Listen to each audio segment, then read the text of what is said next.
Yo, right now you are tuned into the Urban Ren Show. Of course, I am one half of your guest, and I go by the name of a guest. I am one half of your host. I say, this is my guest right here. I am one half of your host, Daydream, and of course, I go by the name Day. And you could call me either or. And today, I have a special guest here, man. And I want to let you guys know before we even get started, the guests and everything that's coming is only going to pick up from here. So, like, you guys are tuned in at the right time. You guys chose the right day to tune into the Urban Ren Show. So, I want you to sit back, get you some snacks, get you a popcorn, whatever you want to pop on, and just sit back and relax and enjoy the show. So right now, I want to let my special guest introduce himself. Go ahead and tell us who you are. I am also the resident artist of the Urban Renaissance Center, and my name is Martin. As people who know me call me MT, but Martin Turner is the name, the government name. And man, Martin is talented with a lot of things, you guys. Now, Martin is coming up here. This is our first artist, and I want to let you know, you are our first artist. I think you know that. You're the first artist that we've had on the show. So I really want people to kind of be able to see what you can do.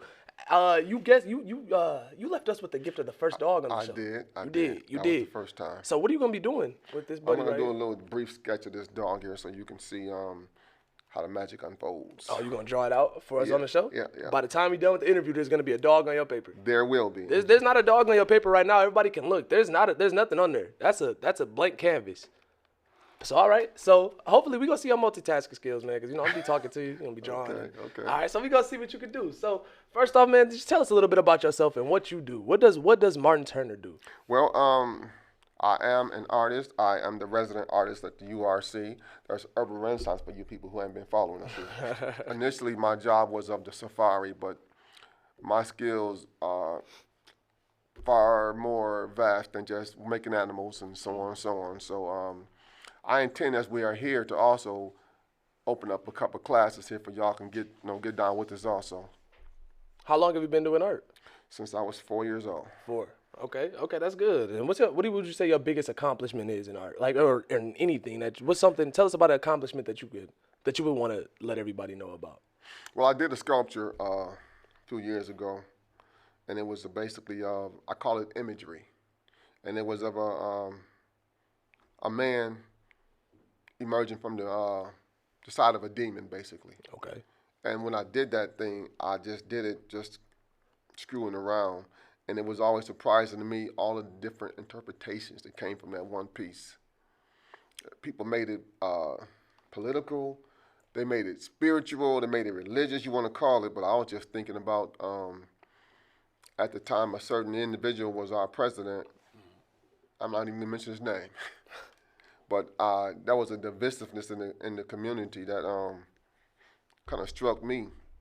And it kind of prompted me to want to make a statement contrary to it, because the black man has been so demonized, and I wanted to make a statement that we are shedding that image and rising above the image of the demonization that's been historically bestowed upon the black man in America, and that's what prompted me to do that. I had never done anything like that before, and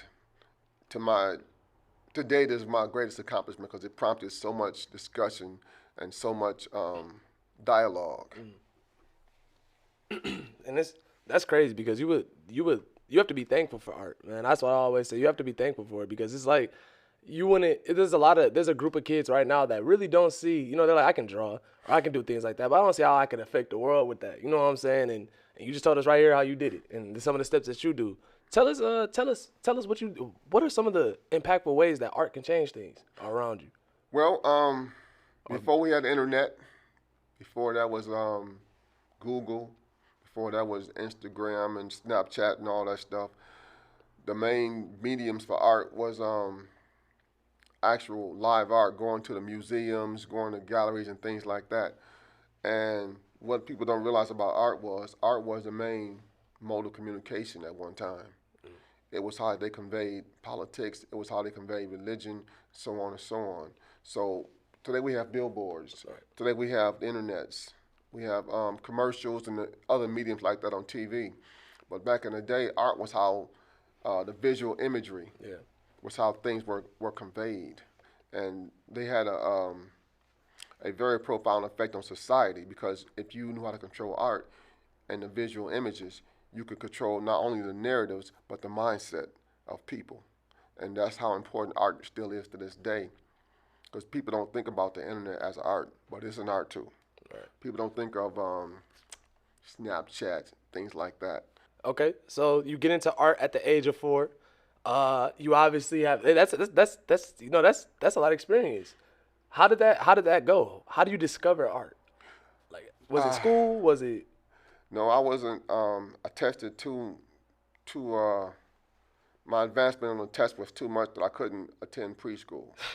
So I wanted to go to preschool, and my mom said, they say, nah, he knows too much. So I wait till kindergarten. But in That's the a flex. meantime, That's a nice little flex right there. yeah, I got my older siblings were going to school, and I wanted to do what they were doing. They were always writing down stuff and homework and whatever. So I saw the pencil being applied to paper at an early age, but I couldn't do it myself. So I resorted to sticks and dirt. Used to just go outside and smooth some dirt down with my fingers and then just draw with sticks in the dirt. So I do have obviously I have a list of questions. I got a lot I want to know, and I will let you get started on your dog too. I know you got a mission that you promised everybody you're gonna be accomplishing. So I guess I could kind of put you through a scenario if that's cool with you. All right. So let's say I'm a kid and I want to get into art, but I don't know how to get started. What would you say? How do you start? You know what I'm saying? Because anybody can just go home and draw something or do something. I guess technically you started doing art, but they want to do it like, I want to make money from this, because not a lot of people talk about that. Or I want to do this as a profession. I want to do this as a career. What are you giving them? What you telling them as advice? What I would say is find somebody who is artistically inclined as yourself and pick their brains. And I would also say, but in a lot of urban places, it's not a lot of people like they could just draw a dog on the table, or they could just build. Like people come from a lot of different backgrounds. So let's just say they don't have that around them. That's why they've been hesitant to get in it. You know what I'm saying? What are you doing? You just what would you do? That's a good question because I was often to myself as a kid, and I used to always retreat from any situation I didn't like with my artwork. It was my refuge, and it served as an escape from all the craziness about my life and so on. Being raised, we didn't have a whole bunch of means, if you will, and so I found that just art was a refuge for me, just escaping the harsh realities of life in general. I see. And it expressed itself basically starting with sticks in the dirt.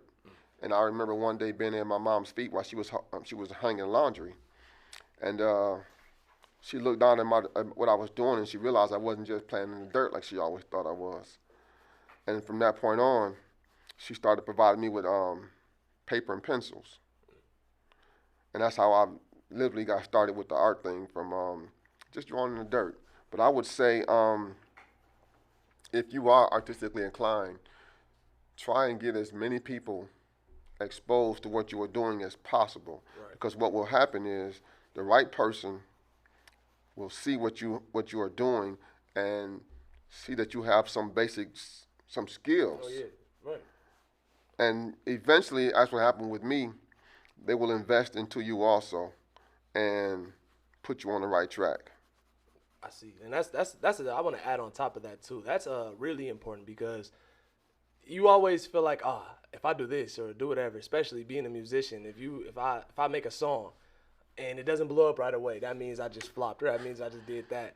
When that's not even what you should be thinking about. You every single time you draw, or every single time you make a song, every single time you do anything of the sort, you're making yourself move up in that field. You make yourself better. And like you said, it takes that one person to see it. The right artists come along with the right tools and the right things to go along to do, they could change your life.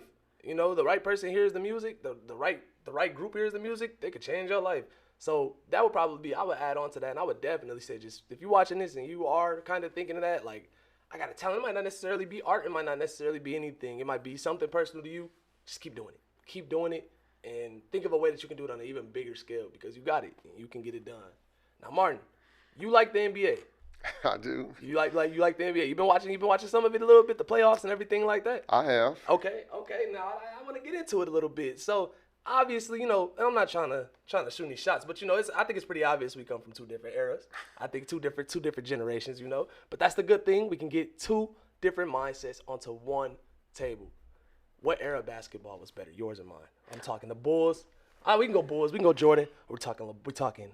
We'll go Jordan all the way up. We'll give him Kobe all the way up to the LeBron and like now era. Where are you going? What era? What era was the best? I think today's game is about showmanship, and a lot of the showmanship is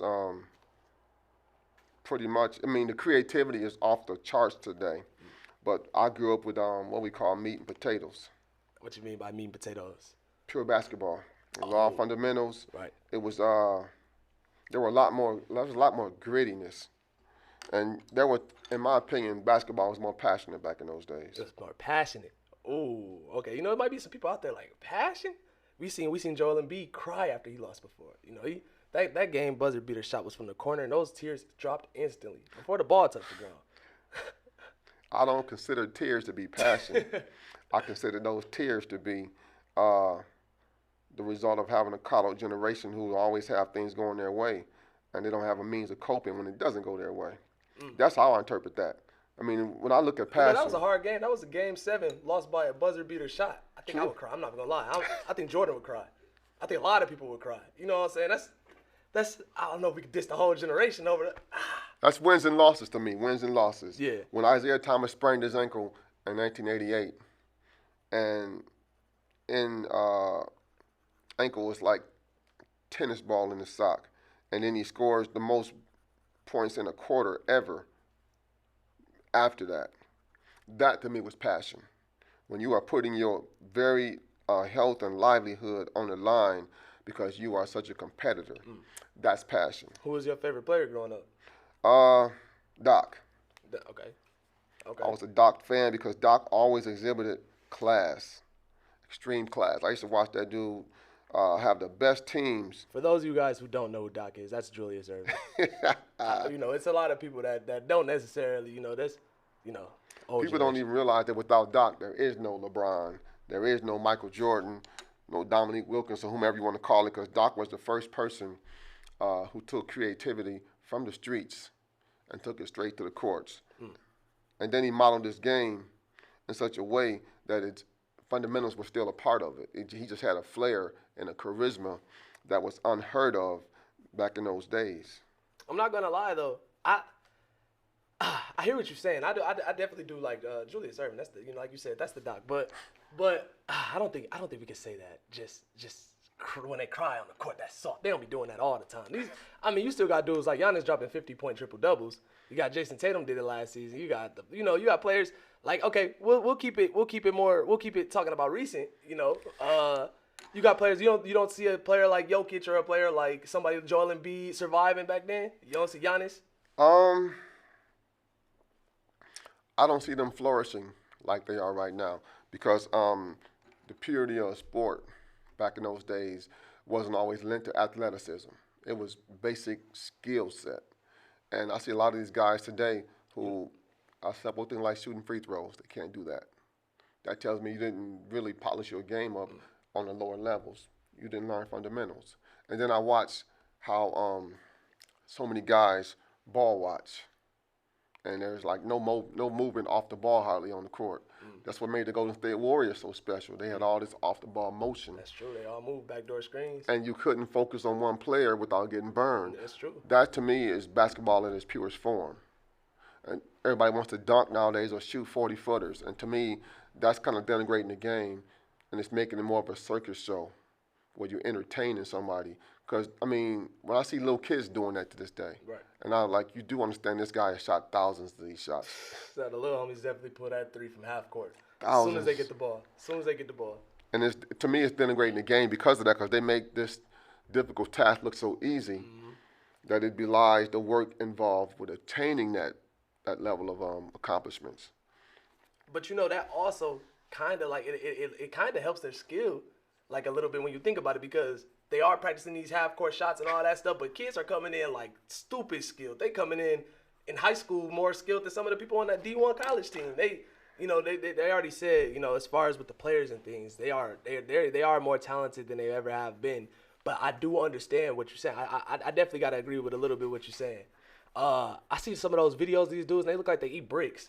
Like, you know what I'm saying? They look like they do nothing but eat bricks and wash it down with milk after. Like, that, I was like, these dudes is crazy. But I guess we'll just settle it like this. You build your all-time starting five right now, and I might have to counter you, right? I might have to. Well, just build your starting five. Tell me your starting five. My starting center is Keem Olajuwon. You gonna go Akeem? Nobody was as skilled as he was. Okay. At that position. Okay. My power forward is Karl Malone. Hold on, I want to go center for center. Okay. You got your center. You got Akeem. I'm going Shaq. Okay. I'm going prime Shaq. I think everybody can remember what happened with prime Shaq when he met Olajuwon. The sky hood. But you know what? I'm not done building my team. I'm not. You know, we're gonna be versatile. Don't worry about it. Keep going. Okay. We got Shaq there. Point guard's Magic Johnson. Nobody saw the court like he did. You going center to point guard? Okay, cool. Got Magic at your point guard. Okay, that's a pretty tough one to match up with. I'm not gonna lie. So, I think for my point guard, I'm gonna go ahead and go with Luka. I'm gonna put Luka at the point guard. Okay. Mm-hmm. Who you got? Who you next? My shooting guard is Michael Jordan, of course. Oh, okay. If you're gonna grab Jordan, I'm gonna have to get Kobe, man. I'm gonna have to get Kobe. I'm talking ball-headed Kobe too, like fresh ball-headed. I got you. Ooh. Who you got? You got your three. My small forward is Larry Bird. Oh, you gonna get Larry Legend? Okay. Do you want Larry Legend to get shut down by the claw? Or do you want Larry Legend? How many fouls are there in the game today? 6? Huh? Oh yeah, it's 6 fouls. He would need all 6 fouls to guard Larry Bird. It ain't no guarding Larry Bird. I'm gonna have to put Kevin Durant on Larry Bird just to let them cancel each other out. Okay. They just gonna go to war against each other, do their thing. I'm not gonna lie, we going to war so far. It's a good game. So we got small forward. Yep, we just did our power forward, and that's our 5. Power forward. Like in the day. Let you guys debate this out too. Wow, power forward. Whew. Where you going? I'm going way back to because he was also This is what I'm gonna do. I'm gonna move Akeem Olajuwon to power forward, and I'm gonna put Kareem in the middle. Oh, you gonna have Kareem down there with him? Yeah, okay. Because Akeem Olajuwon played both. Okay. No, yeah, most definitely. I feel that. So, can I say Victor Wembanyama? No, I'm just playing. I ain't gonna play basketball. I'm not even gonna lie. I feel like, cause your point guard was Magic. That's why I didn't say nobody like Steph. Cause I feel like, no offense to Steph, but Magic gonna clamp that up, and I'm not about to do that to him. As my power forward, I mean, you putting these long people down there, so I'm gonna have to go ahead and put Giannis down there a little bit. Just to match up.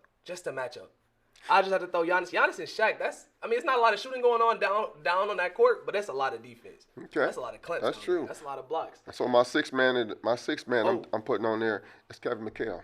Okay. I'll take Steve Nash. Keep this playmaking going. We got a lot of scorers, a lot of people that's gonna score. Facing the court, facing the hoop. We need Steve Nash to keep that ball moving. Okay. That's a throwback. So all we got is just the 5 then, huh?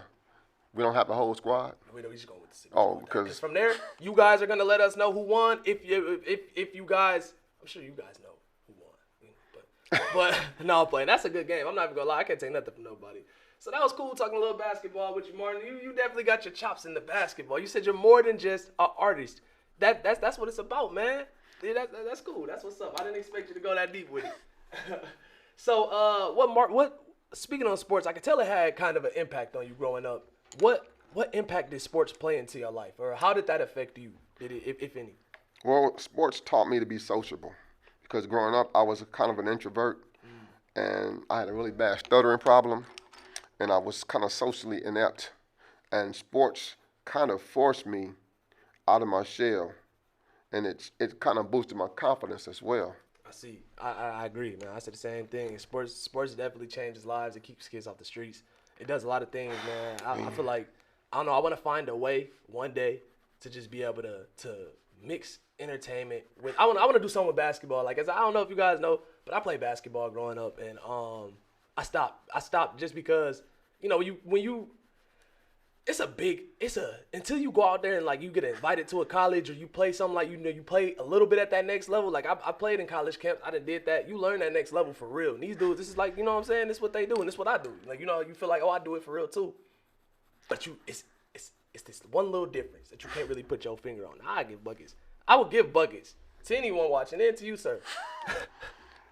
But But the thing is it just wasn't my calling. But I want to always find a way because it does do so much for everybody. You know what I'm saying? Basketball, I've seen it for even kids that don't play basketball when they grow up. It keeps them off the streets. It gives them something to do for a certain amount of time, and it's a lot of positive that comes out of it. Like you said, even social skills that you gain from it. So, I don't know. I'm gonna find a way to make some type of league or something that's just like, even if it's a series or something, I don't know. We gonna find a way. We gonna stay tuned for that. Now, Martin, who are some of the people that you idolized growing up? As far as like anybody, celebrities or just anybody, tell us some of the things to the people that you did, if some of the people you idolized. Well, I grew up idolizing, like I said, Doc, but also I was always idolizing Muhammad Ali because he made the ultimate sacrifice. He gave up hundreds of millions of dollars potentially, and he basically stood up for what he believed in.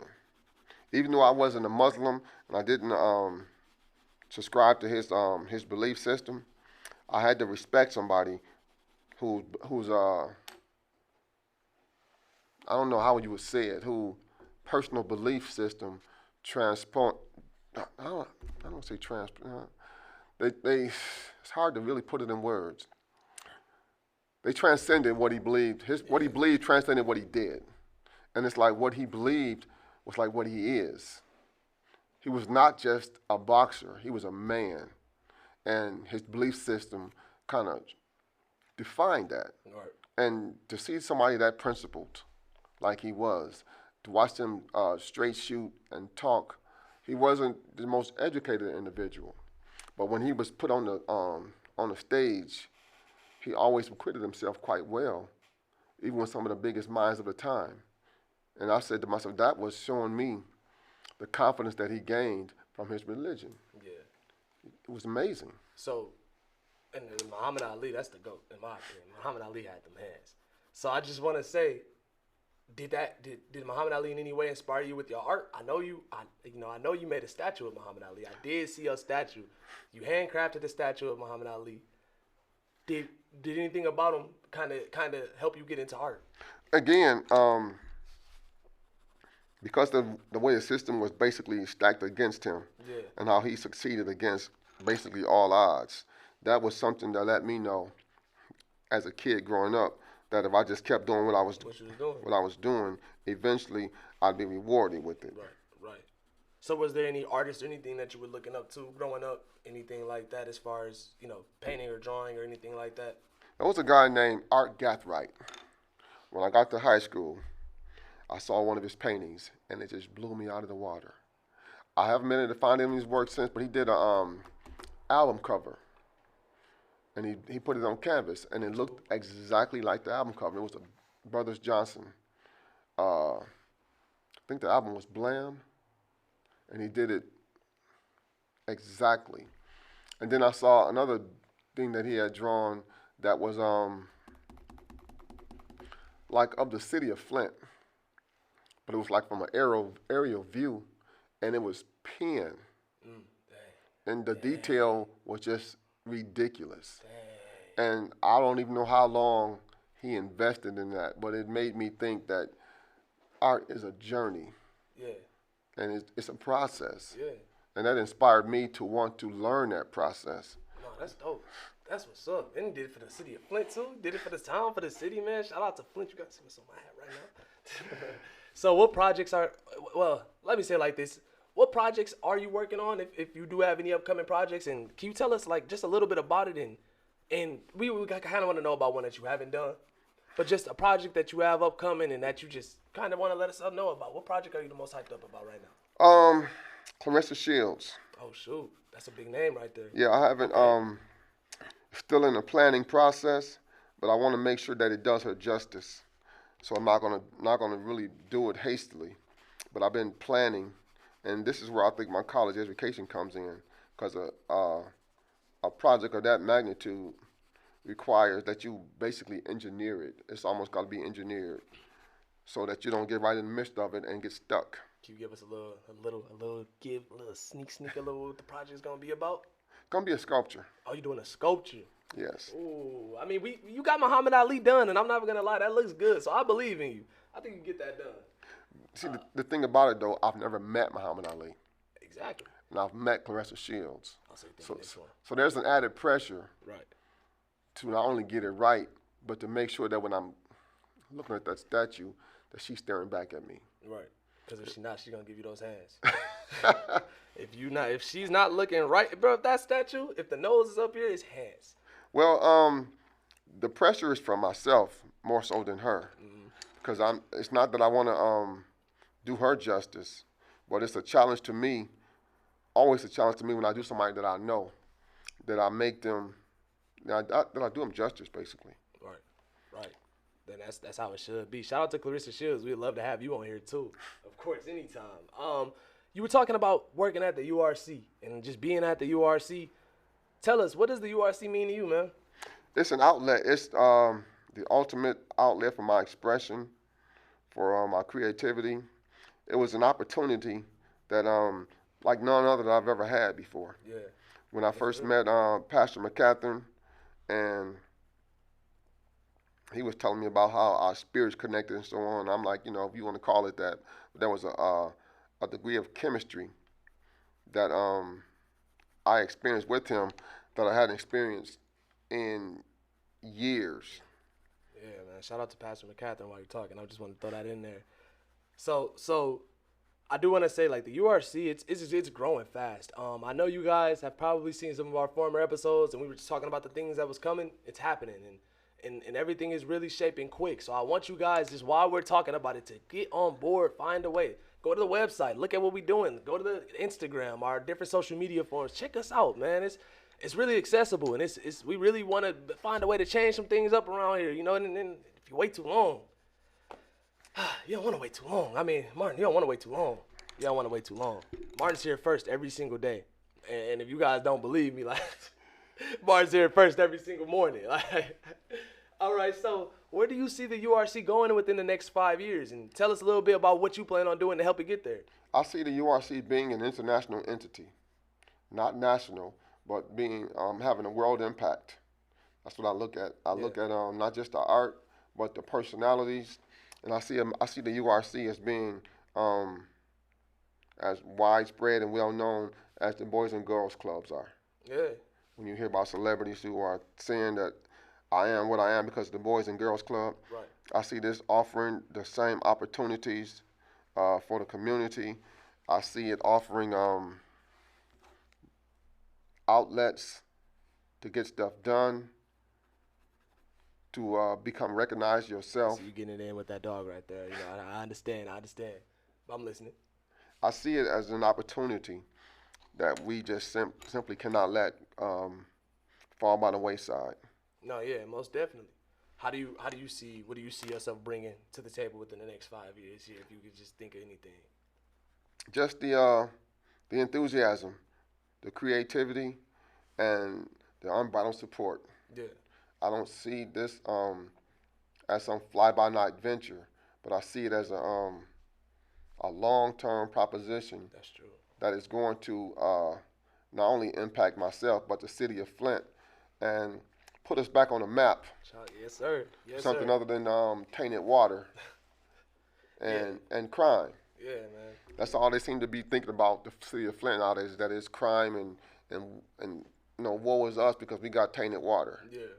But Flint was around before that stuff happened, and we're going to be around afterwards. That's how I look at it. And that's not wrong. Like you said, it's a lot of attention showed to a lot of the negatives. It's like everywhere I go out of town from here, everybody, where you from? You say Flint. Like, dang, Flint. That's the exact look right there. That's the exact look right there. It's Flint? Y'all water still good out there? Y'all like, it look like Grand Theft Auto when I see y'all online. Like, no, it's not necessarily like that. You know what I'm saying? It's not like that at all, But people are going to have a stigma about every single place forever, and that's why it does take a group of people to kind of put that voice out, kind of show people like, no, it's not like that, But all we can do is just keep working, keep trying. And if people are going to hear it, I feel like that's what happens everywhere. And it's just, you have to want change at one point.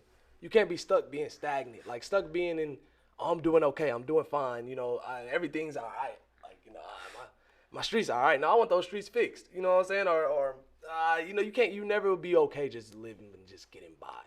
And that's not what we want for our city. That's not what you should want for your city or your home. You don't want it for your home, and definitely don't want it for the place we live at. Definitely not. Man, so tell us, Martin, outside the URC, other than that, where do you see yourself in 5 years?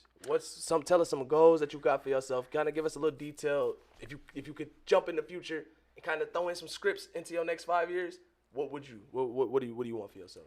I see myself doing what many people have done since they have come here and branching off from the URC while still having an association with it, having my own building and my own studio and a gallery. Hopefully on the north side of Flint. I kind of want to stay true to these roots because they're investing so much monies, so much effort into the downtown, into the cultural district of Flint, and the north side of the city of Flint has been completely abandoned. We're like an afterthought, Yeah. and I want to change all of that. I want to seat myself right in the middle of all this stuff here, and I want to not just see the change. I want to be the change. Right. That sounds kind of corny and No, cliche, no, I but know what you said.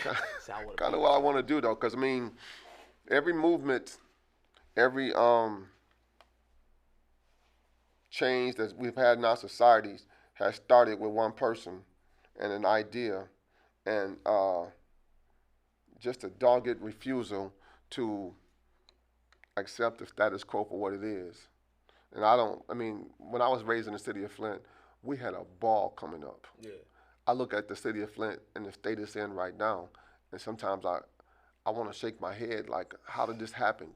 Yeah, I know you were telling me about some things like going to the parks and things like that you were just talking about, like a lot of experiences that you guys had growing up. We didn't get that. Like, you said you guys used to just be able to go to a park and everybody just out there with their cars, like, and there wasn't no violence. Everybody was cool. You knew everybody.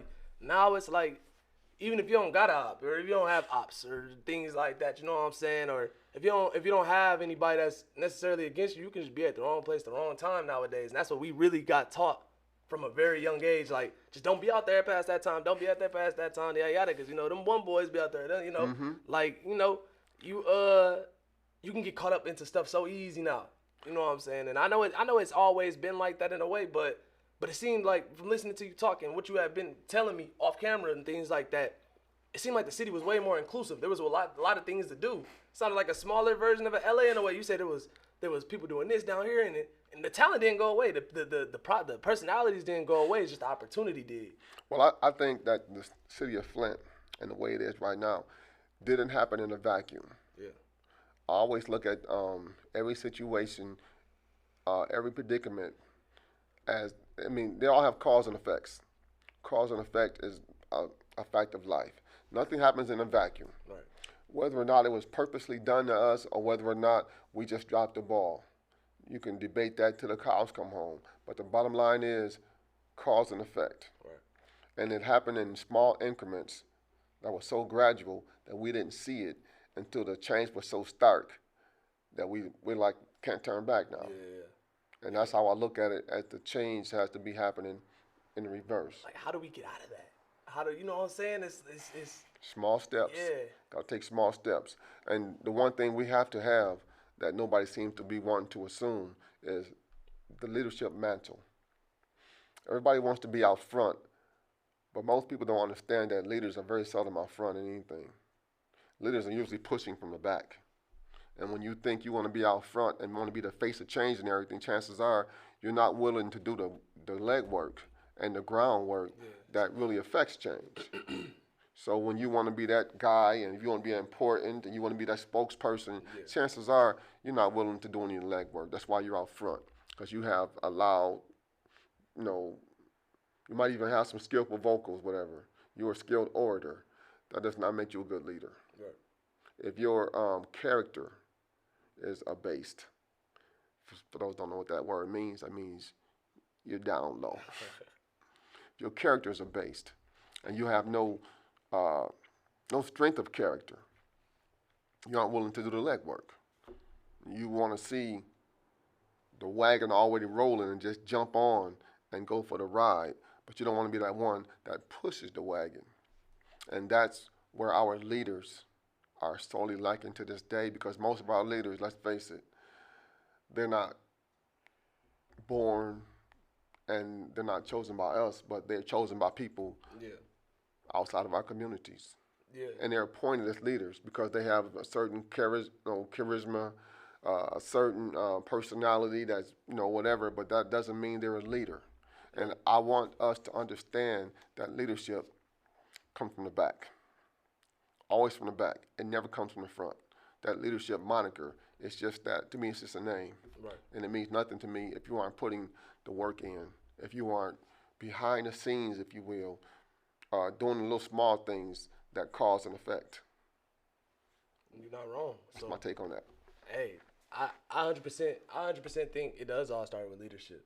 You gotta have, again, I'm not gonna say anything or any personal preferences, nothing like that. But you get the right person in there, you get the right group of people in certain places, man. Things change quick, and or things can start to change. And that's all you really need. But hey, we just gonna hope for the best as far as that's concerned. We gonna do what we can do to help that, just like you guys can do what you can do to help your situation at home. And just trying to be some type of an effect for your community. That's all it is, man. So I do want to go through. I have a little segment for you, and I see you. I'm not gonna say anything, but I see you, Martin. I didn't think it was gonna be like that. You know what I'm saying? Now you guys will see at the end. We're gonna have y'all wait a little bit. But I like to ask people these, like, basically, I don't have a name for it yet. I'm not even gonna lie. Maybe if you got a name for it, call it whatever you want. But basically, it's a tough set of questions where I put you in a scenario, and basically, you don't know what the scenario is gonna be, of course, and you have to tell me what you would do in that scenario. We're gonna see if the people agree with you or what they would do. And of course, everybody that's watching at home, you guys are all free to play this game with us too. We want you to play it with us. So scenario 1, you ready? I'm ready. All right. It's your job to leave the last message to the planet before humans go extinct and we're replaced with other humans. Wow. So they don't know anything. You know what I'm saying? There's a whole new generation coming. It's your job to leave one last message. You basically, you're going to tell them what they need to, whatever you want to say. Go ahead. This is not the end. This never was the end. This is a new beginning. Just like we had to start from somewhere, so do you. That's all I can say. Are you So you ain't going to tell them nothing about the cell phones? So y'all, good luck, man. I don't think anything we're doing today is even new. No, yeah. I think everything has been done before, and so much of what we have been accomplishing has been wiped out. And we start from afresh. That's my personal opinion about what's going on with our society. Just another restart. Right. So basically, you guys see that final message from Martin? You better figure something out. No, I'm playing, but I do understand what you're saying. So, question number 2, what would you do? And I hope you guys can hear me 1 second. What would you do if you're at work one day and you see a briefcase? There's $50,000 in it. It might not necessarily be the URC. Let's just say you had a corporate job, 9 to 5, whatever. There's $50,000 in that briefcase. You turn it. This happens to a lot of people. People, you be surprised how many stories you hear like this. You turn it into the job or wherever you're taking it to authorities, or you keeping it. I can't keep it. And why? I can't keep it because I'm sure money is in that amount is tainted. There's always some kind of a backstory to somebody leaving money like that. Why is $50,000 just sitting here? Why is it just sitting here? Because the first thing I'm thinking, where's the camera? This is a setup. Right. Where's the camera? Right. So I'm going to take this thing down to some authority, and if there's a reward for it, that's fine. If there's not, some unlucky schmo lost 50 grand. That's how I'm looking at it. You misplaced your 50,000. Because if it's a legitimate and somebody lost it, they're gonna claim it. But if it's somebody is too afraid to claim it because of the circumstance behind it, right. After set many days, if you left it down there, it's yours anyway. It is. So you're gonna keep coming back and checking that you spot. see what I'm saying? Hey, if it's here next month, now I don't know. I might feel a little tempted to be like, they wouldn't miss a couple of these $100 bills. Like it's Nah, I know what you're saying. That's probably the smartest bet. You don't want nobody on you coming after you. Like, you see my 50,000? I left at my job. Man, somebody is coming behind that, and they coming for it. Smart choice. I'm gonna have to agree with you on that one. Let's say you have a red pill and a blue pill. The red pill lets you go back in time, and the blue pill lets you grant any one wish you want. What you doing? Red pill all together. When why? Because the red pill will let me go back in time with the wisdom I have today. Exactly. I didn't even say that, but that's what I meant. You got the same knowledge you got now. You going back. There is no way that there are a lot of things that I've done that I would not do over if I had the opportunity, and there is no way I would go back and repeat the same scenario, all because I got some wish. A wish for what? If I can go back in time, maybe. You know, some people might try to want the quick way, like, just give me $500 million then, you know. But I know what you're saying. You go back in time. Easy come, easy go, I always say. Right, right. I mean, you appreciate things a lot more when you have to acquire them through due diligence. Right, that's deep. I mean, to win the lottery, everybody wants to win the lottery. But if you think about the complications that are coming behind winning the lottery, it's a lot of stuff you don't want to deal with. You got the people, you got people that everybody know you won. So everybody wants to, that is, man. You got to give up some tax for that too. And when you win, don't you have to give up some of the money? Nightmare scenario. Like that's, dang, man, that's just a lot that come with it. But good luck for everybody playing the lottery out there. I hope you win. Of course, like I genuinely hope you guys win because, you know, it's the lottery isn't. I'm scared to play it. Like I feel like once you get started, I feel like that's when it's bad. Like you just locked in because I feel like your first card you gonna always miss by like one number or something like that, and then it's we gonna stay off the lottery. Would you rather be able to read everyone's thoughts? Let me say this again. Would you rather be able to read everyone's thoughts? 1 second. Would you rather be able to read everyone's thoughts or allow anyone to see your internet history at any time? So basically, like picture, I don't know if you've seen Black Mirror. That's kind of what I was thinking with that. When it was episode where they were just basically everything was so synced in with their technology they could walk past you and just have they could scan you like, oh, okay, I see you do this and this and this, like they know everything about you type thing. Or like I said, would you rather be able to read everyone's thoughts? You can't turn it off though. Wow. You can't turn it off, so you're nonstop. You're knowing everyone's thoughts. I would just assume let you see my history because to read everybody's thoughts and to know all of the ill that's against you. Yeah. I'd rather be kept wondering about that because I mean there are people that I have seen in my lifetime that I know have hated me without cause, and that's disheartening. That's disheartening.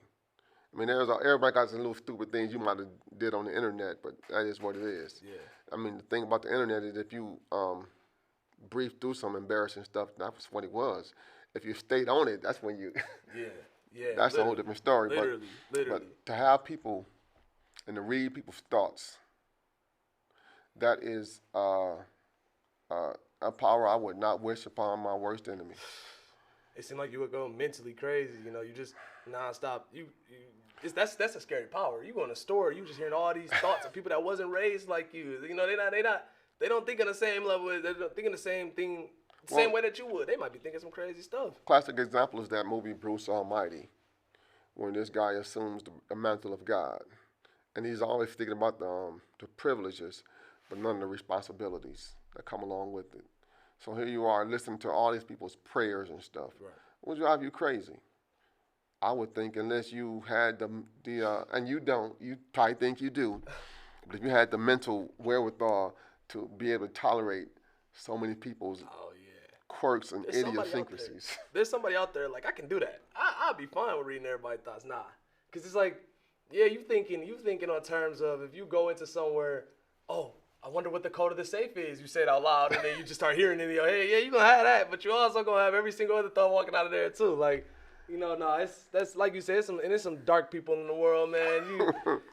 You can only imagine the type of stuff you would be walking around hearing all the time. So I think I'm gonna have to agree with you on that one. Just the internet history, I don't got nothing to be embarrassed about. You know what I'm saying? Like you said, everybody at that times you was posting little cringy skits or doing whatever videos you thought that was funny, but. Like you said, if you ain't staying on it, that's when it's okay. If you're not staying on it, that's kind of the good thing about the internet. The internet has a really good, I feel like, the internet has a better understanding of people than some people do. Mm-hmm. Like they're like, hey, that was him back when he was yada yada. That's not him now. Like, but then some people they walk around like, I still remember back in 2003 when you said like like So, all right, that was a good one.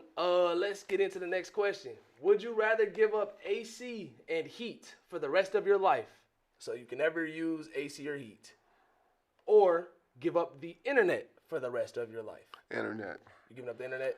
And why, of course? I actually survived the first, I want to say, 29, 30 years of my life without the internet, and I did just fine. Said you made it out cool. Now, me with no heat in the winter, you're going to have some issues because I'm a cold-blooded person, and I hate being cold. I don't mind sweating in the summer. I don't mind doing that. But when I'm in Cameraman almost took a fall. I'm not letting you get away with that, Masai. All right, go ahead, Mark. Yeah, I was trying to ignore that, too. Yeah, get me in the winter with no heat, you're going to have some issues in your hand because I'm not going to be a pleasant person to be around. I mean, that's just, I don't know how they do it. Right. I don't know how they survived. I mean, obviously they did it, but I need my heat. Do you feel like it would be hard to let go of something after you already had, like you said, you went your first 29, 30 years without internet, though, but you've had it for the rest of the time? Yeah, but it's not an integral part of my life, though. Okay. So you know that okay, I see. So you're not going online, anything. You feel like from right now where you are, you got everything that you really need off the social media. I spent the lion's share of my time when I was a kid at the library. Right. I used to go to the library all the time. Right. Now, this means Google. This means everything you could use that has to do with the internet. Again, I spent so much of my time as a kid at the Flint Public Library. Right. When we had the Rolodex, it wasn't computerized. You had to go into those little square little file boxes and flip through stuff to find out what the author was and what the subject matter was and so on and so on. And I used to literally spend my weekends, Saturday anyway, Friday evening and Saturday, this is junior high school and summer high school, at the library. And I would go with no express purpose other than to go and see what I could explore this weekend. So people tell me, man, you got all this information and you know all this old crazy stuff. That's why. Because I was how would I say, an information junkie back in those days. And that's cool. That's some benefits of that. There's a lot of benefits of that. That's good. Reading books is very important. We had a actually on our first episode on this show, we got into some beef talking about authors. And I know that still might be hanging around out there. So to every author that's watching, as you can see, a lot of people in the URC does read those books. Now you got to go back to the first episode. If you don't know what I'm talking about right now, you're like, what? Go back to that first episode and watch, and you're gonna understand. Wow. So, Martin, I do want to thank you for allowing me to have some time to kick it with you a little bit and just talk about your life and your experiences and of course the URC. And man, I want to let you know off the rip what you're doing is dope. And you might not hear it today, but I appreciate everything that you do, man. That's good. We got to have more people like that. Here goes the reveal of the picture right here. That's my doodle, so don't take that too hard because I just doodled it a little bit. I didn't really put a lot of thought into it. I just kind of scribbled it on there real Check fast. you out. Let me see. Okay. Hey, dang. How long have we been filming? 20 minutes? 30 minutes? I love that. 50? Hey, but you've been done, though. It's been sitting here. Hey, I just want to say this is cool. This is dope. I know you guys seen it. Gotta get the little thumbnail, of course, Martin, if you got anything that you want to say to anybody that's watching, if you want to leave a message or let everybody know what they can expect next from you, if you got to shout out anything, go ahead and let us know. I just want everybody to stay tuned for the sessions we'll be having here soon with the art classes. And whenever you really feel like it, just come on through and visit the safari because it's going to be growing in stature basically week by week. And just stay encouraged. And like I said before, be the change that you desire. Just be that change. Don't wait for somebody else to do it for you. Be that change. Hey, on that note, you were watching the Urban Ren Show. I hope you had a great time. And always remember, be the change. Yeah.